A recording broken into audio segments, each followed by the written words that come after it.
So what are the main causes for depression? Think about this bottle, right?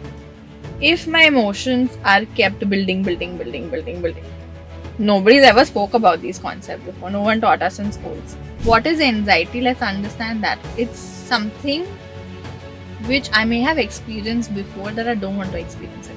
Which is a major thing that trust issues people cannot, either they are at extremes, they trust a lot and fail, or it is something that they have gone through in their past which they never want to go through. What does grounding means? Getting in back to my equilibrium in my nervous system. Nervous system is a system that responds to events in your life. Okay, but just to make it available in this environment of session or everyday life, you need certain grounding techniques.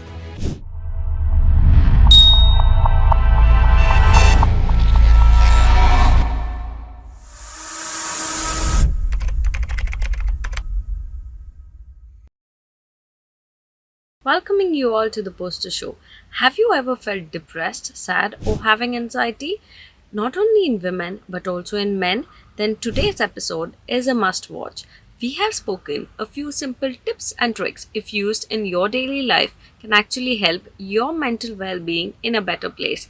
With our celebrated psychologist guest, Dr. Kasturi, who has a wide experience in inner child healing, mindfulness, and trauma. So, let's not wait further and let's get started. Thank you so much, Riddhi, for the warm welcome. Very excited to be here as well. Please tell me, how can I support?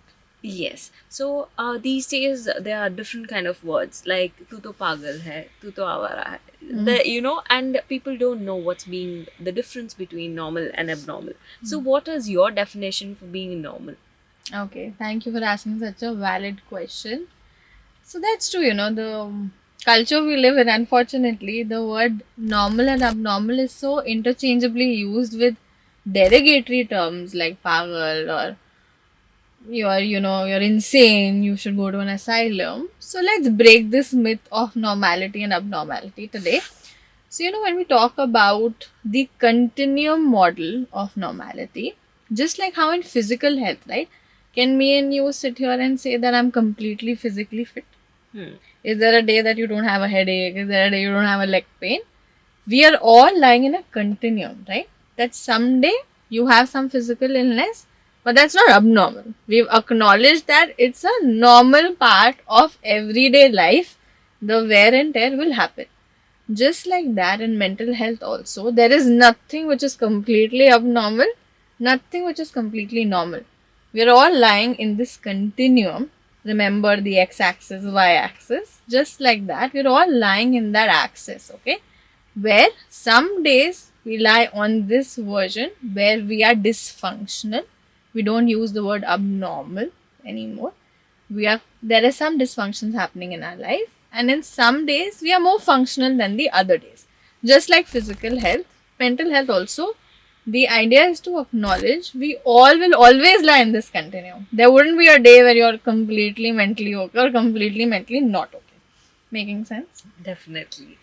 So what is stress and sadness, and how is it different from depression and anxiety?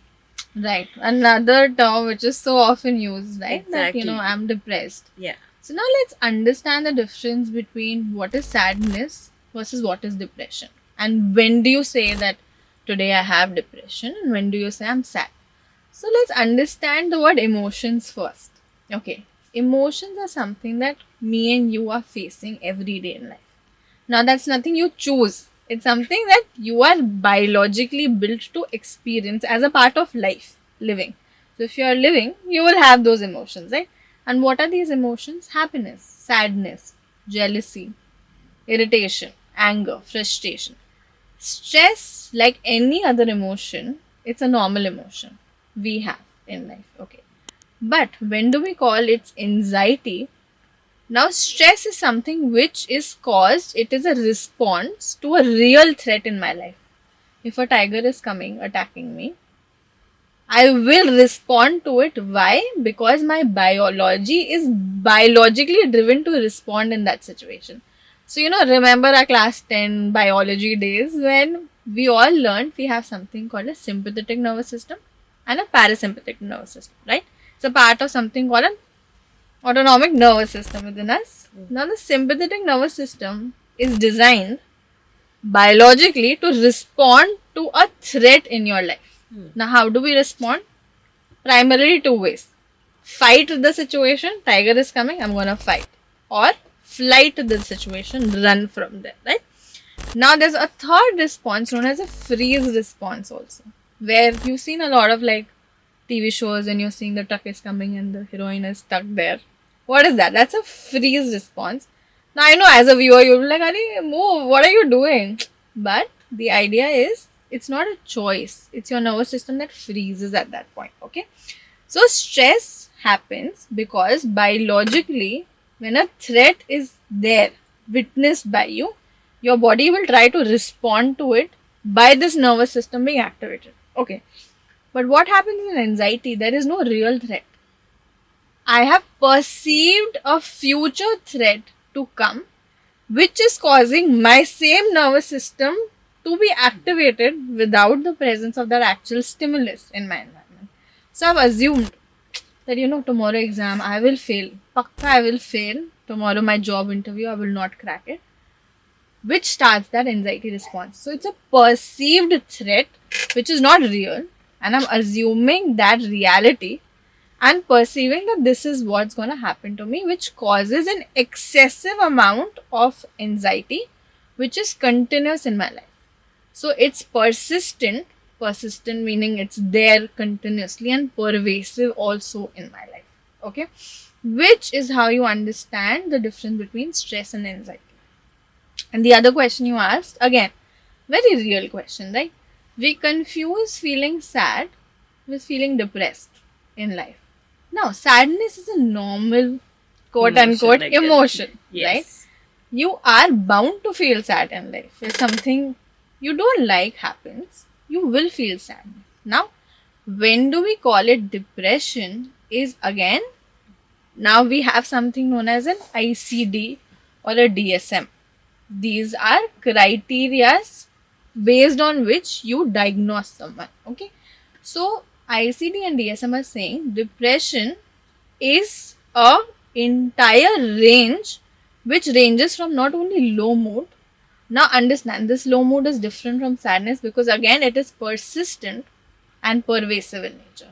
It lasts for a long time. To be very technical, if your low mood is so intense, again there can be degrees, okay, mild, moderate or severe, but it is lasting for 2 weeks or more. Every day, persistently, you're feeling sad. What is the nature of sadness is it comes and goes. Always think our emotions are like waves of the ocean. Okay, it will come, it will rise, but it will go also. But in depression, the going is not happening.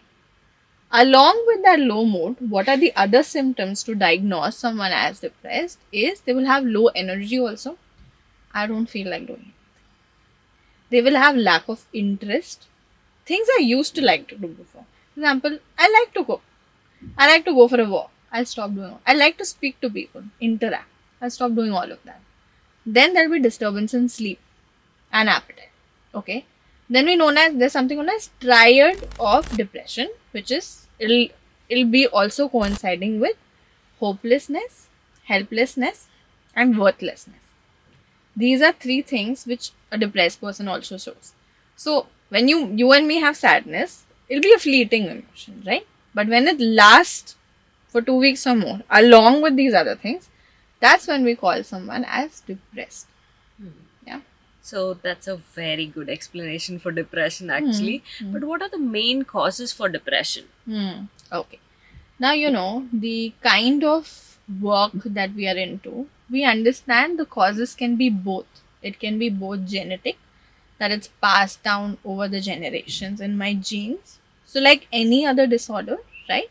Even depression as a mental health disorder can have genetic roots. Okay. Sometimes because people will say nothing's gone off in my life. I'm just depressed like that. So that can be an angle where we check the depression as a genetic root basis. Okay. Other things could be life stresses in my life. There has been a significant change in my life. For example, yes, I have lost a job. I have lost my means of living in life. I have lost a dear one. Now, here again, there's something called grieving happens. Grief is a natural human response. And look how beautiful our culture is. It offered us those 13 days to grieve and then go into normality, right? Or functionality of everyday life. But the fast paced world that we live in, yeah, no, it's okay. Someone's died. No, you've not died, no? Come on, come to the job. Take 2 days leave and come.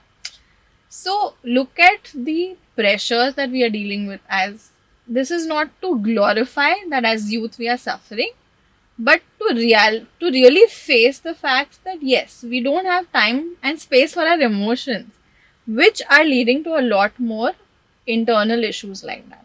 There can be other factors like, there was a childhood trauma that I have gone through. We'll speak about trauma also in detail. But these are triggers which now come up for me. Think about this bottle, right? If my emotions are kept building, nobody's ever spoke about these concepts before. No one taught us in schools. So we never realized, okay, it needs to be given a space.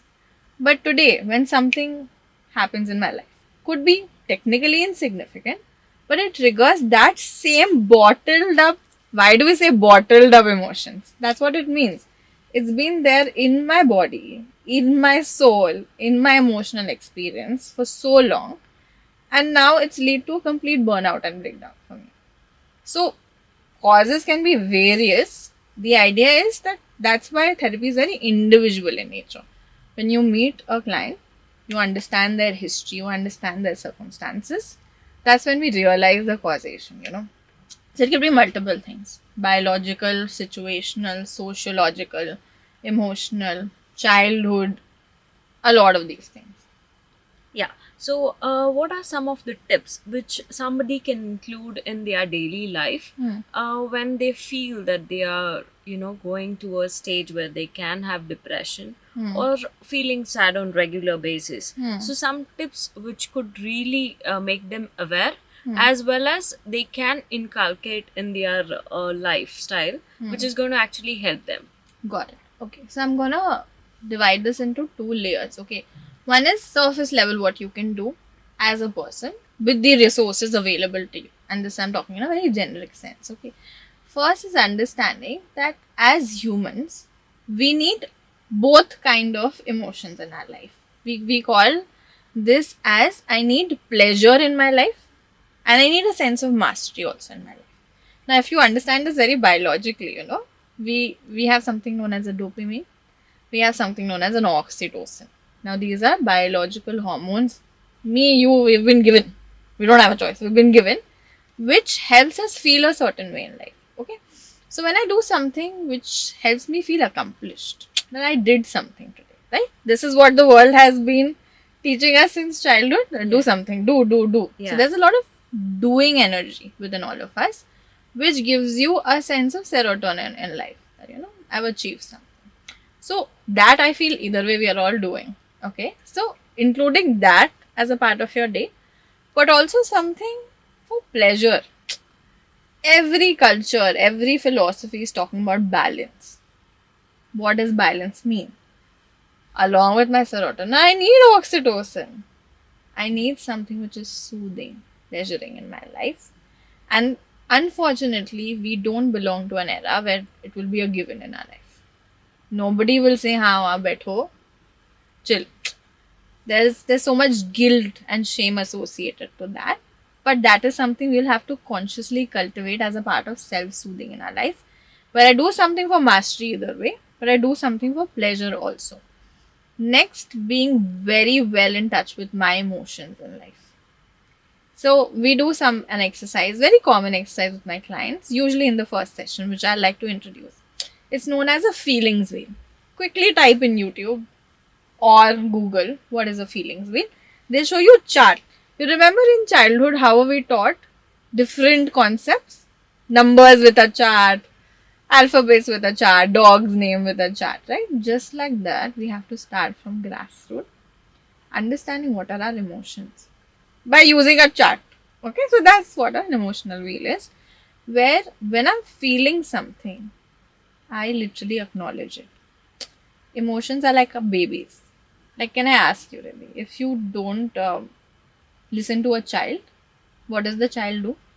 It's just going to deny meeting you. Correct. And or it might Stop also expressing. It's stop just expressing. yes. The third response could be it's gonna shout to Hmm. take more of your attention. There will be a tantrum. Okay? Emotions are just like that. Stop. Pause. Acknowledge. As soon as you acknowledge the child that goes on mama, mama, mama, mama, mama, as soon as you say, what happened? It quietens down, right? Our emotions are like that. So acknowledged, okay, I'm feeling a sense of sadness. I'm feeling anxious. I'm feeling fear right now. Start getting in touch, being mindful of what's going on within you. Next, what I would really emphasize on is physical movement also in life, because there is a definite mind body connection. We can't deny that, because a lot of times your emotions are also processed through somatic movements in your body, right? So these are three very baseline things we can start as just someone who is getting introduced to mental health, okay? But deeper things I would truly recommend is getting support when you feel that you are feeling overwhelmed, right? Or how we say dysfunctional, is when you start realizing your emotional mental stability is hampering your everyday living. As simple as I can put it, okay? Whenever you feel that I am feeling something which is not helping me do my everyday task, that's when I know it's the time to seek support. And it's nothing that you have to wait to crash down to talk to someone like a psychologist. People come even for just growth purposes. I want to understand myself better. Imagine people tell you that you have to drive, and driving is better when you start getting to know the roads. And we are all living our lives without getting to know ourselves. So it'll be as basic as it'll get you more in touch with yourself, who you are, to navigate the journey of life and emotions, right? So these are few things which is very, very important just as beginners. Right. And how is addiction being a part of depression? So addiction is a behavior, it's a coping you do. A lot of times it can be related to depression or not, but if it is, it's a coping mechanism. Now, what do I mean by coping? Depression is something, say, I'm having a sense of overwhelm, or what we call is a hypoarousal in my life. Okay. Now, when we are dealing with stressors, either we can be hyper aroused or hypo-aroused. What is hyper aroused? When anxiety is stemming in. Oh shit, this is there, this is there, this is there, right? That's when anxiety comes in. But you must have seen a lot of people, they enter into hypo-arousal. They get overwhelmed and they don't know what to do. Now, as humans, it's easier to know what to do physically, because again, none of us are exposed to what to do internally, right? What do I do with so much emotions, and how do I numb these emotions down? So that's where addiction comes in a lot of times, where I don't want to deal with what's going on. What does alcohol do? It's a depressant. It starts to numb what you're going through, makes you less aware of it. Denial is Delulu is Tululu is one very common thing going on, right? That's exactly what addiction does. But if I help you understand it more deeply, see, there's a part of psychology which talks about we all have different parts to ourselves. Primarily, we have 4 parts. Riddhi has 4 parts, Kasturi has 4 parts. Okay, what are these 4 parts? A part of me is an exiled part. It's a wounded part of me, okay, which is in pain, which is depressed. Okay, now just like in a chessboard, how you protect a king and a queen, right? Some things will try to protect you. This is the beauty of our brains and our bodies. What is trying to protect you is your soldiers in a chessboard. So in mental health, those soldiers are my manager and my firefighter. Now this is a part of a theory, so I'm explaining you a little briefly for you to get why a person gets addicted. My manager will try that nobody can come near this king in the chessboard. Okay. So he'll try it best to be this perfect person. You must have seen perfection being said. I'm just giving you one example of a manager, right? Where this person will be very perfect, prim, proper, get up at 9, go to the gym, go to the office, do this. Okay. So that's where my need for perfection is coming from, my exiled part, which is like I don't want to ever feel that I'm a failed person. So I go to the direction of perfection to make sure I'm never feeling that I'm a sense of failure. Okay. But one day what happens? I fail in something. Here comes the topic, failure is normal. We're all gonna fail, but unfortunately the society we live in, it's unacceptable. If you fail once, it means you're failure for life. This is where generalization happens. So that person gets triggered, and what will the person do? The firefighter activates, which is my another soldier, that no, I cannot feel this. I don't want to feel this, and I will jump to something soothing very immediately. And what is the most immediate access to something soothing? Any forms of addiction. It could be eating, it could be drinking, it could be gaming also.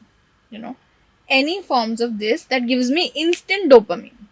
Understand why we are using these substances, because there's instant pleasure in my body. So I entered on that direction. And we live and we see the world is going back to yoga. So, do you feel that yoga could help someone control anxiety and depression? Okay. Now, this is again one very sensitive topic, okay? Because I know it's generalized that, get up, do yoga, everything will be fine. I wish it would work like that, but it doesn't. Yes, yoga helps because breath work, somatic work is very important, okay? But it cannot be the end of it. It's one way to feel regulated biologically. Now, why do we need to feel regulated bodily is also important. Let's not negate that. See, we have two parts of our brain. One is the right side, one is the emotional side, right? My emotional side needs to come into equilibrium with my rational side. That's where breath work, body work, all of this helps, right? But again, if I'm not touching the root cause in life, for example, that sense of failure example that we took, right? I'd get up, do yoga. It helps me feel, okay, I'm a good boy, good girl, I've done this tick list is done. But again, if some trigger happens tomorrow, I don't get up and do yoga. Does that mean I'm a bad person? No. That's where we deal with the root cause. That sense of failure is something you will have to process deeply in therapy. So both will have to go hand in hand, but is what I have understood is the best way to go about it. So, you need physical exercises as well as addressing your emotion to come out of depression and anxiety. Absolutely, absolutely. What is trauma? Coming to the very, very famous word nowadays. See, trauma, usually people perceive trauma as something which is very huge that must have happened to someone, and hence someone is feeling that. And I also want to acknowledge that it's also very loosely used nowadays, the word, right? Now, trauma is not something that happened to you. Trauma is something that happens inside of you because of what happened to you. Making sense. So, trauma is my response to a very adverse event in my life, right? Which was life threatening to me. Now, we can divide trauma technically into two types. There is a big trauma, big T trauma, there's a small t trauma, right? Big T trauma is something which is truly life threatening for me. I was possibly sexually abused. I met with a car accident. I met with an assault, right? That's a big T trauma in life. But small T traumas are something which are more chronic in nature, might not be very acute, but something which goes on in your life every day in smaller intensities also have an impact on us.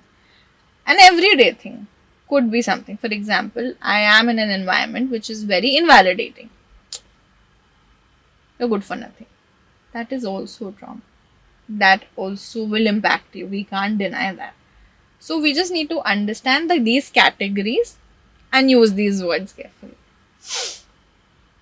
So, what are some of the symptoms and triggers that are most oftenly seen in today's generation when they experience trauma? Okay, so when we were talking about big T traumas, we call it in our psychological terms, it's called PTSD. Okay, post traumatic stress disorder. What do you see in terms of symptoms here is that you're getting a lot of flashbacks of the event that traumatized you. So I have a lot of sleep disturbance, I'm having nightmares. Physically, what is going on within me? It's a lot of increased heartbeat, it's shaking, tremors, a lot of sweating, a lot of dysregulation of my bodily cycles also, along with these flashbacks and everything that happens together. Almost like you're reliving that past place that you were traumatized in a lot of sensory ways. So, how do you see its impact once somebody is shaking or having continuous nightmares? What's next step? So, in terms of impacts, it's huge. Even the big or the small T traumas, right? We can't even fathom. For example, a person, you might have friends who are not comfortable socially, right? As I've seen, all of us know one or two of these people. And a lot of these people term that, oh, she's an introvert, he's an introvert, and doesn't like talking. See, that anxiety, what is anxiety? Let's understand that. It's something which I may have experienced before that I don't want to experience again.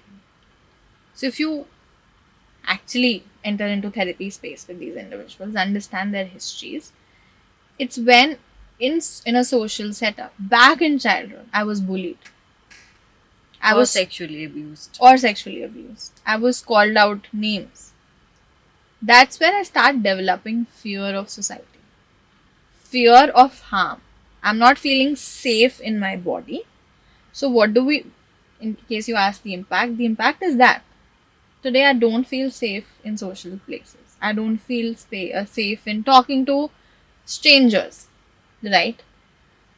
If you understand biologically, we are very social beings. We are driven to socialize.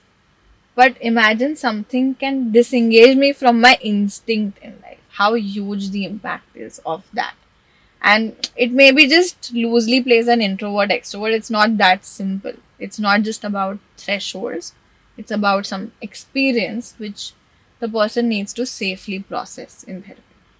And something that we're noticing is also trust issues these days. People, try to trust, and then they have experienced something in the past which relates and which takes somebody to never trusting a person again. Maybe a failed relationship, or maybe anything what they have noticed between their parents. Absolutely. Right, so Absolutely. that's also one reason which is there these days, which is a major thing, that trust issues, people cannot, either they are at extremes, they trust a lot and fail, or it is something that they have gone through in their past which they never want to go through. Absolutely. And in all of these cases, is there some therapeutic thing or a healing program or some session which they can take, which you've seen is much more effective to initially relax them, help them calm that anxiety which they are going through on a daily basis? Got it. See, when we're talking about trust issues, okay, there is no quick fix. I'm not gonna lie here and say you do this breathing technique and it's gonna get solved. That's not how it works. I wish it was that simple, but it's not. Okay. So, yes, initially, when you meet a client who is going through anything like that, right, to just regulate, as I said, see, your rational brain wouldn't work until your emotional brain is calmed down. So, to calm down, we do a lot of we call this grounding exercises. What does grounding means? Getting in back to my equilibrium in my nervous system. Nervous system is a system that responds to events in your life. Okay. But just to make it available in this environment of session or everyday life, you need certain grounding techniques. Now, there are very interesting grounding techniques we do. For example, if I ask you, Riddhi, how do we breathe? What would you say? By nose and the oxygen that we have. Correct. So, Yeah. when you're breathing in, where is your stomach going? Can you just check? It just moves inner and outer. Okay. When you're breathing in, where is your stomach going? In or out? Yeah. In. In. Yeah. And when you're breathing out, where is your stomach going? It's the inhale and exhale that we take. Now, this may sound like a shock, but imagine something as basic as breathing we are doing wrong. Correct. because no one stopped and taught us this. So what you just said was actually wrong, really. You know?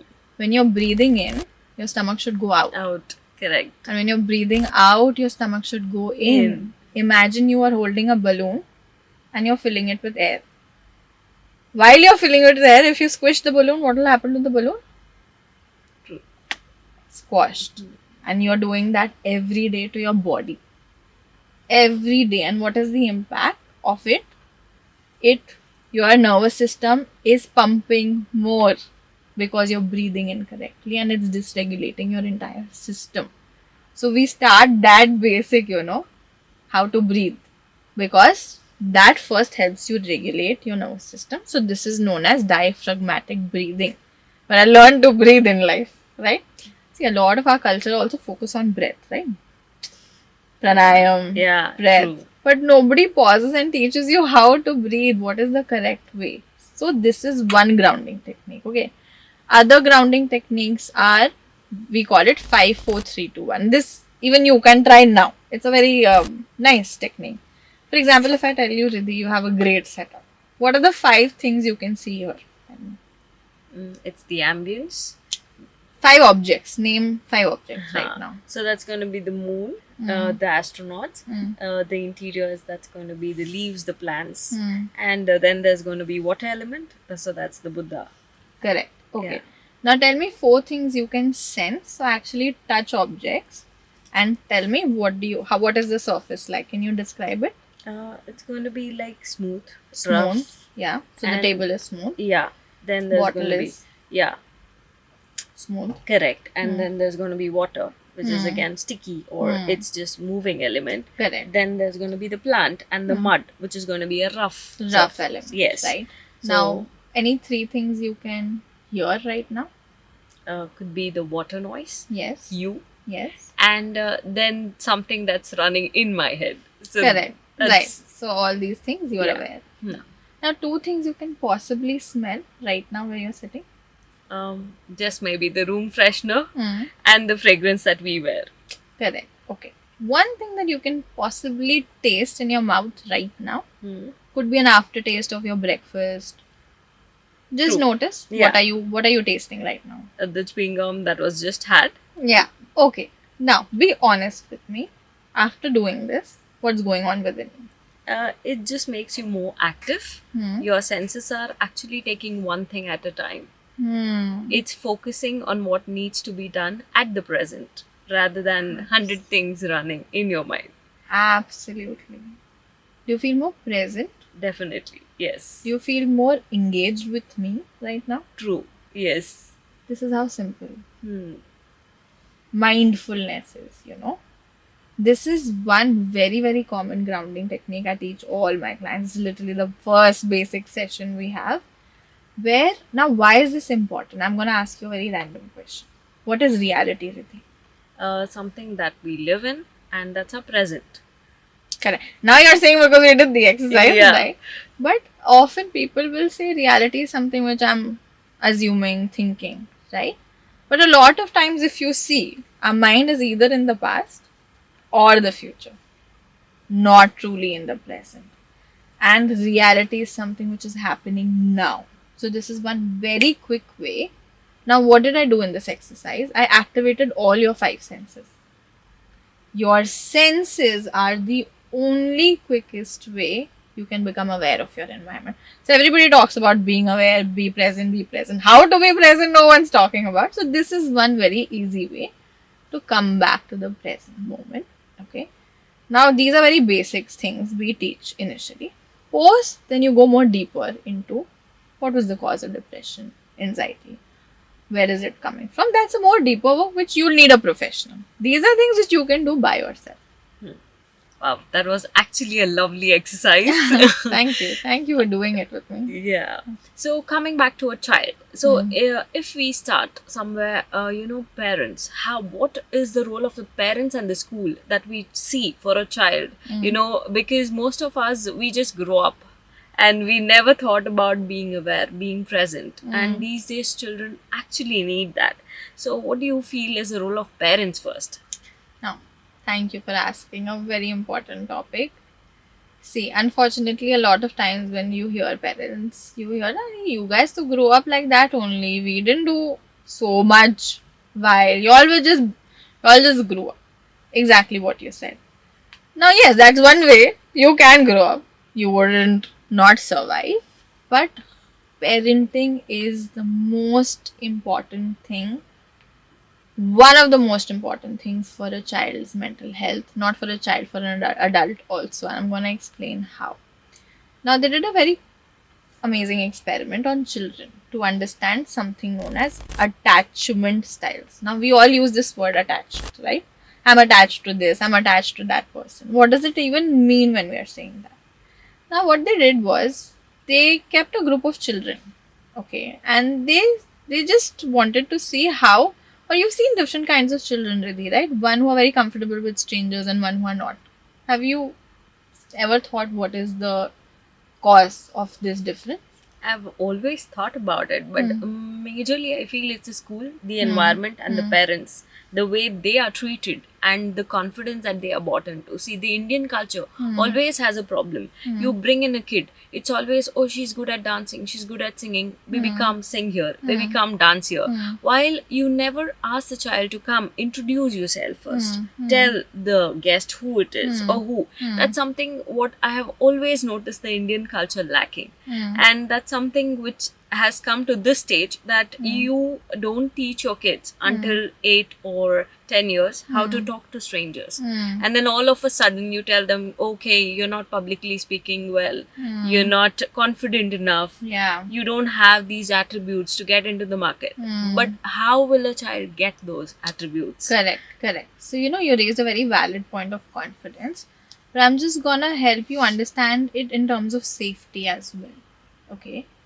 A child will feel confident when the child feels safe. Think about it. You feel more confident with your friends. Why? You feel safe with them, right? Now, who is a safety provider for the child? Initially, Parents. at least Yes. the caregivers, Yes. right? Now, in this experiment, what was seen? If imagine I'm a child who, for me, what is my basic needs as a child? Somebody gives me food, cleans me well. Okay. And this I want to say with all respect that this is not a derogation to any parenting style. This is just an awareness how something as basic as consistency in parenting impacts a child even as an adult. Okay. I'll just give a brief example. So when a child, imagine if I'm a small baby, I'm talking 1 year below, okay, and I'm witnessing that whenever I'm hungry, whenever I'm dirty, someone's cleaning me, someone's feeding me. What do you think will be my perception of the world? It's just gonna be like when I need that, somebody is gonna come and do the responsible things and then leave me again to play with the toys. That I am safe. The world is a safe place. My needs are met in life. Okay? That's my perception back then just by what my parents are doing. Okay? Now, if I'm a child who's realizing that someone's coming to me only when I'm screaming, I have to cry at the pitch of my voice for someone to attend to me. What do I learn? I need to be anxious for someone to pay attention to me. A third response where they noticed was the child is noticing that it doesn't depend on me. They will come when they feel they have the time and space to come and go. So there's a lot of inconsistency in the third case, right? How all these three children are seen to grow eventually in life is the first kind of child, right? Who got, we call it secure attachment style. Okay, I felt secured when my needs were met, so the world is safe. These children have healthy adult relationships, healthy relationship with the world. They feel safe. The question you ask, mistrust doesn't develop. Okay, it's something that they are able to navigate in the world easily. The second kind of child who believed that they have to be anxious to gather attention, you will see these children, they will always be clinging to their parents. Always. Not going to strangers. Why? Because I have learned that I need to be anxious to keep you near me. These are the same kids who, as in adult relationships, will be calling the boyfriend or the partner 50 times a day. Because I have been primed that I have to call this many times. I have to show my anxiety for you to be near. The third kind of child will be an avoidant child. I don't want anybody. I am okay by myself. That's where hyper independence develops. You see a lot of propagation of, we all should be independent, we don't need anybody. Where is this coming from? It's rooted back then when I learned that people will come and go according to their convenience. My caregiver was coming and going according to my convenience. So how can I trust the world to be available for me? I will be hyper independent. I don't need anybody. These are the children who as adults becomes very emotionally unavailable. We say no, or not in touch with their emotions. Why? Because I realized being in touch with my emotions is not helping me as a child. It was not their fault. Being in touch with if I was crying, no one was attending me. What's the point? So that's how huge parenting plays a role to answer your question. Same with school Yeah. and teachers. If my teacher is belittling me, for example, when I see clients, say if I didn't have the aptitude for mathematical skills, and someone is out there telling me you will do nothing in life, you can't do this one basic problem of maths, that develops my fear of failure in life. And tomorrow I lack the confidence to do anything independently because I was not good in maths. So that's how sensitized both parents and teachers, because see, our frontal lobes are developing then. It's not developed. So we have to rely on elders around us to help us develop this personality, develop this attachment style, develop this confidence. So they are the primary, roots, I would say, of mental health in our living.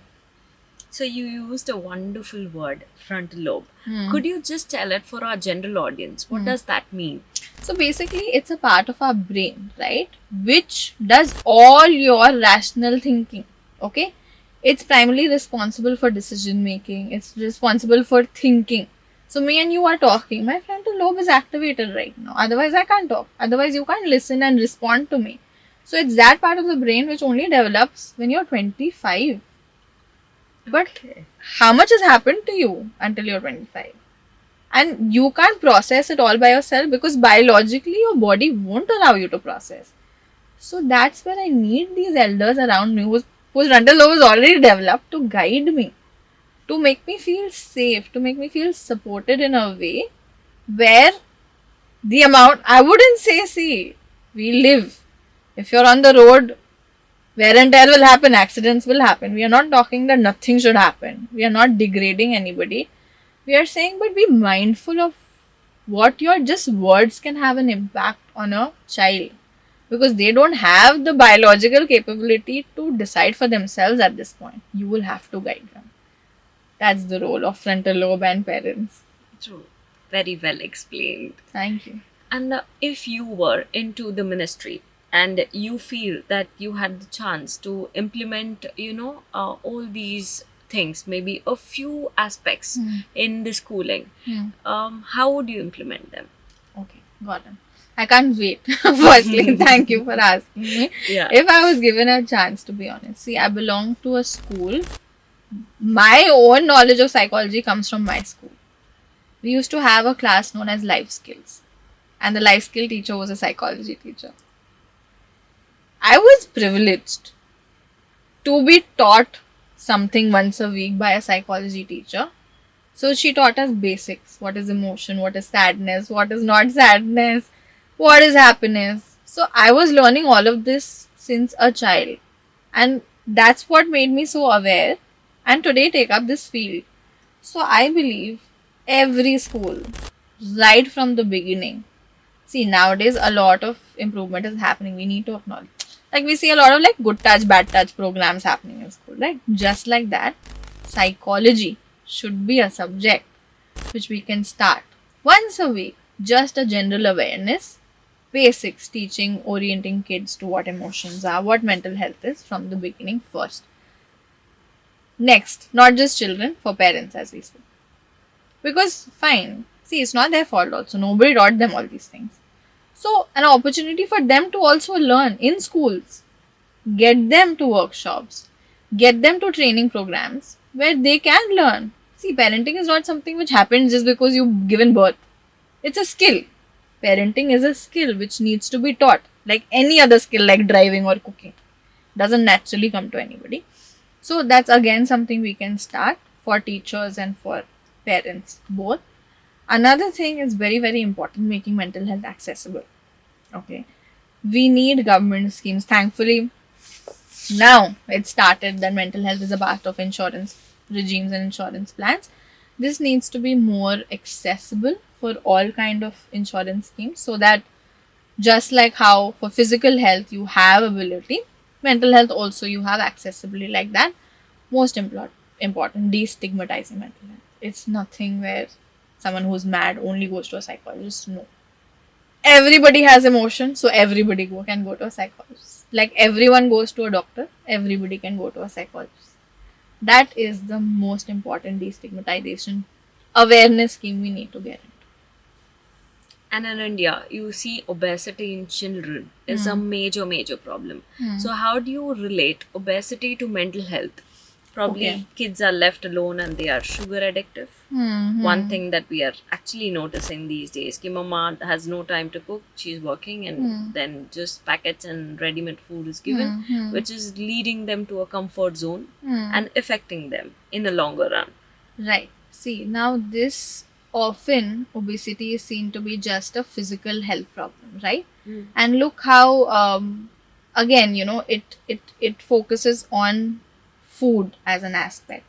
But I want to introduce here how obesity is not something that's just a physical problem, it's an emotional problem as well.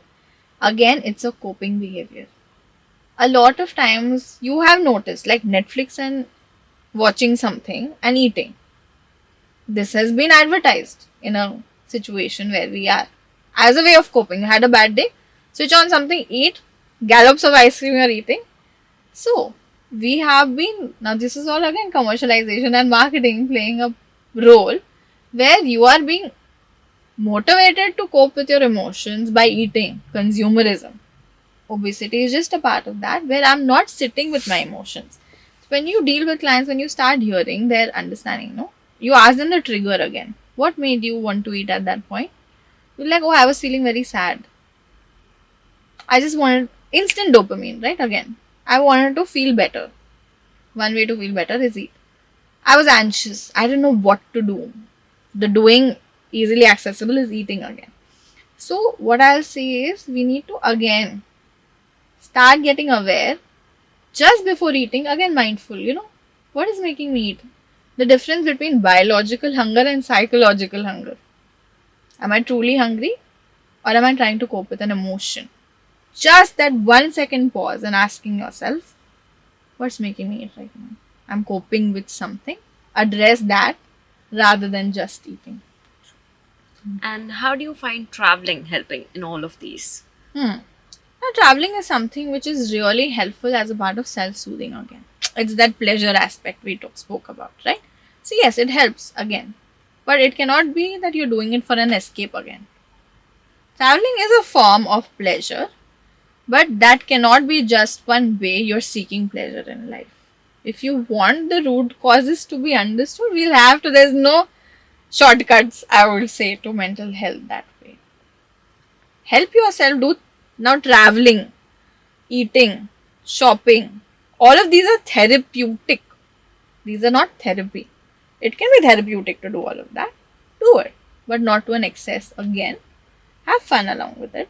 But also, this is one way where you need to pause and get in touch with what you're truly feeling. Why do you want to travel? What's going on? Are you anxious? Are you burnt out? So this is not about need to travel. This is about need to create boundaries with my work. Am I able to have the skill to tell my boss, hey, this is too much. I don't think I can perform like this. Rather than taking leaves and going, you should do that. Along with that, you need to have the skill to assert that I think this is too much. This is my boundary in work. I'm going to leave at 5 o'clock. Making sense? Definitely. And how do you feel in this whole journey positive thinking can help you? Oh, okay. Now, this is another one thing. See, there's a difference. I don't believe in something called positive thinking. I believe in something called realistic thinking. Positive thinking is another way. Unfortunately, we have a lot of like motivational speakers and these people who are not very well aware of how thoughts work. The idea is not to replace your negative thought with a positive thought. If that would work, all of us would be like saints, calm people every day. No. See, that's very invalidating also. You can't just replace it's like saying I don't like you, now I'm gonna replace you with someone else. Does that work? Is that realistic? Is that even valid as a problem? No. The idea is to train, this is something known as cognitive behavior therapy, when we train individuals to know how to think realistically. For example, if my thought is I'm going to fail tomorrow, the solution is not to think, no, I'm going to pass tomorrow. You can't replace that with just a random opposite positive thought. The question we need to ask is, hey, I'm having a thought that I'm going to fail tomorrow. This is an assumption, not a fact. The realistic answer would be, I have prepared enough. I'm going to try my best. Rest is not in my control. Not to say I will definitely pass, I will crack it, I will do this, that. That's a very invalidating way first. For example, if you come to me, Riddhi, and say, no, Kasturi, I've not been feeling okay. And I'll just say, yeah, Chumma, you're worrying about all this. Just think positive, everything will be fine. Does that help you? No. What do you feel? If I say that to you, how would you feel, Riddhi? Be honest. Just diverting the topic for now, You not addressing the issue that is going on in my mind. Absolutely. You'll also feel very unheard, right? Like, what the hell? I was trying to talk to you about something. That's the importance of, we call this toxic positivity. We can't be toxically positive in life. We just need to be realistic, effective individuals. How do you differentiate between positivity and toxically positive? Okay, again, positive is something, according to my dictionary, it's realistic. It's not something positive. There's nothing called negative or positive. It's realistic or unrealistic, right? So, if I am feeling what's happening is under the realms where I feel, yes, it's something which I have done my best, like in that job example, I've prepared my best, I will give this interview and we'll see. That's a realistic thought. A toxic positive thought is, no, nothing wrong can happen to me. Everything in life is good. I deserve all the good things in life. That's an unrealistic, toxically positive. Or if I tell you, Riddhi, don't be sad, just be happy all the time. Just think good things. As humans, you are designed to feel pain, you're designed to feel sadness. I can rip that right off from you. That is what toxic positivity is. Some mantras that you actually use in your life, because in your daily practice you come across various people with various problems, various psychologies. So at the end of the day, how do you cleanse and how do you come back to your normal life? Okay. So, mindfulness is something that is really helping me. Now, this is something I'm getting very rigidly trained in. Mindfulness is a practice where, like, just this short thing we did, right?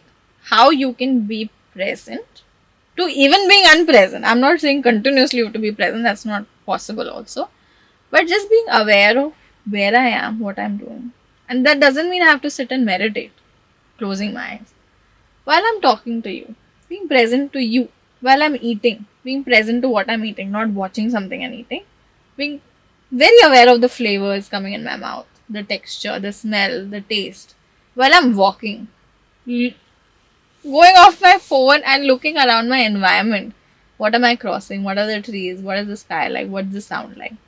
Activating all my five senses and being in the present moment is something I'm really gonna recommend everyone. See, all our cultures have been talking about these things. They just didn't tell us why it's important. It's important for you to help your mind come back to the reality, not be in the past or the future. Regulate your nervous system. That's first. Second, very, very being in touch with your emotions, not invalidating them.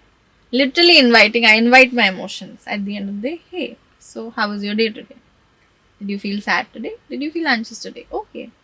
So you felt anxious today. What happened that made you feel anxious? addressing my emotions like my little babies, listening to all of them, and promising them that if they need more attention, this day, this time, I'm gonna give them that attention. Last, physical health. Again, that's something I'm practicing, and that's really helping because again, mind body is related. I need the dopamine, I need the adrenaline, I need all of those hormones. So, being in touch with some physical activity, some movement, could be 15 minutes of walk also, really helps. These are three things I would really recommend. And what about meditation? People actually have this last thing that you go to a hill and you just sit in a posture and you meditate, which is actually wrong, I feel. See, yeah, again, that looks like an fancy, ambitious, thing, but that's not how it works. Meditation is, like I said, not just sitting. It's about being present to even. There's again a misconception, right? There should be no thoughts while you're meditating. Again, that's the biggest myth people sell, that you can control your thoughts and emotions. You can't control your thoughts and emotion. The idea in any, especially mindfulness meditation, is to be aware of what's coming in, pay attention to it, and also allow it to leave. Understand the nature of thoughts and mind. You can't control them. So I would say meditation is as simple as we speak, right? I'm taking this bottle. Okay, it's a bottle which is white in color, has green, white and green cap. It has this label of this brand. It's roughly approx this much of weight. Feels smooth. This is meditation. Being aware wherever I am, whatever I'm doing. As simple as aware I can be of what I'm doing. That's what meditation and mindfulness is. Making sense. So practicing that 5 minutes in a day. That's it. Whatever, I don't have to sit and close my eyes. Whatever I'm doing, there are enough videos in YouTube talking about that. If you want a guided playlist, we can offer a guided playlist like that. So 5 minutes of that practice is again something very, very soothing. That's all for today's conversation. I hope you all enjoyed our today's guest, Dr. Kasturi, helping us understand the psychological side better. So, till next time, watch all our episodes and do let us know in the comments section what episodes are you waiting for. Take care and bye-bye.